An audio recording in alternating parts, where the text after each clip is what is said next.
Well, good morning everybody. How y'all doing? Pretty good today, and welcome to the channel.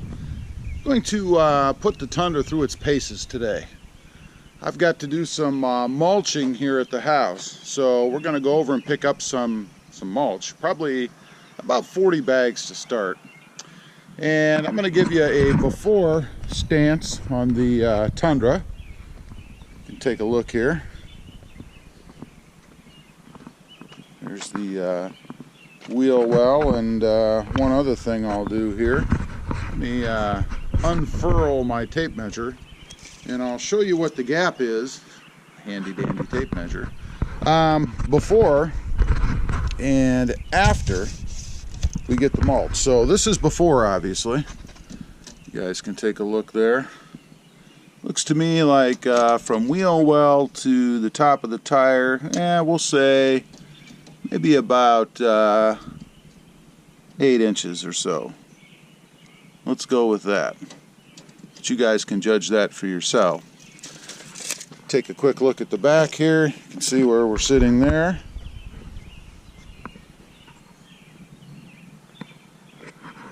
And we're going to head off, get it filled up with some mulch. These are going to be bags.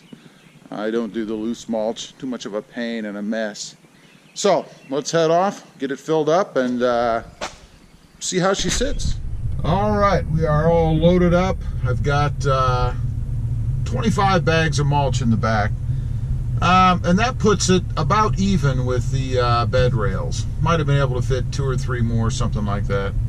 I didn't want to pile it over the sides of the truck, so 25 bags. We're going to head on home.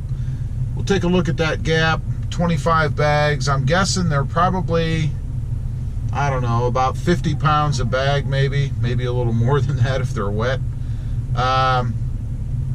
So we're gonna take it home and see what it looks like, and unload, and we'll see what the ride feels like with a load in it. This is the first real load that I've had in the truck. Of course, we got to stop here first and get a sweet tea. So there you go.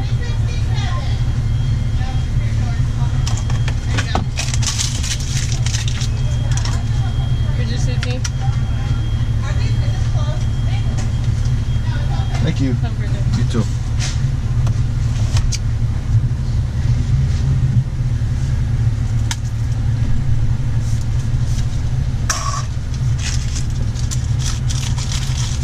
And there we have it. Sweet tea and a large coffee. Now it's time to go do some work. Okay, we are back now with our load of mulch. You guys can see this is 25 bags. And that equates to probably about right around 2,000 pounds, I'm calculating, because it's a little wet. So let's take a look at the wheel gaps here. See here on this side. Not sure if looking at the back really tells you too much, but it is a bit lower. Let's go over and measure this again. It's about 8 inches or so, I think. Let's see where we're at now. Oh yeah, you guys can see that we're probably at about 5 or 6 inches now. So obviously we did have a lowering of the bed, which is to be expected, right? I mean, you put 2,000 pounds in the bed of the truck, and chances are it's going to lower a little bit. Sorry about the background noise. My neighbor is mowing. So now we're going to go get the gator and spread this stuff. But before I do that, one more thing I wanted to talk about. How did the truck handle with about 2,000 pounds in the bed? A couple of things I noticed. The steering, of course, is a little bit lighter because the truck is now weighted more in the back, so it takes a little bit of the weight off of the front. And you can feel that in the steering. It's not horrible, but definitely noticeable. It just feels lighter in the steering wheel, I guess. When you are making turns or driving along, you can kind of feel the steering's a little bit lighter, if that makes sense. You do notice that the truck kind of sits a little more up in the air in the front, just a little bit. Again, I'm being picky, it's very slight. I think I finally understand the purpose of a sway bar. You know, I don't notice the truck swaying or moving or anything like that in turns. And a lot of people have mentioned that, well, you know, you'd notice that if you were like in the mountains or going up hills and taking turns and things in that environment. But I can say that with the rear end weighted down like it is, I would imagine if you had an anti-sway bar in the back, you wouldn't feel it kind of sway a little bit when you're making turns in it. I did notice that on the way home, traveling probably 45 to 50 mile an hour. When you go around curves and things, you could kind of feel it kind of sway a little bit.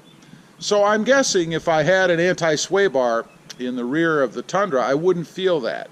So we'll see. I don't know if it's something I'm going to do or not. Still kicking around whether or not I want to. I don't haul that much, so not really that big a deal for me, I guess. Anyway, I just wanted to get on here, talk about that for a couple of minutes. It's the first real load of any weight significance I've had in the back of the truck. How would I compare it to the Rebel? A little bit more stable, just slightly more stable as far as the sway that you get in the back. Now the Rebel did have the air suspension that would adjust when you put a load in the back, but I still feel a little more stability in the Tundra even though the Rebel had that feature. Go figure, I don't know. Anyway, appreciate you guys watching. Just want to get on here, talk about that for a minute. My first real load in the Tundra. As usual, please hit that thumbs up button, click the subscribe button if you haven't before, and we'll see you next time on the web. Have a good day. Bye.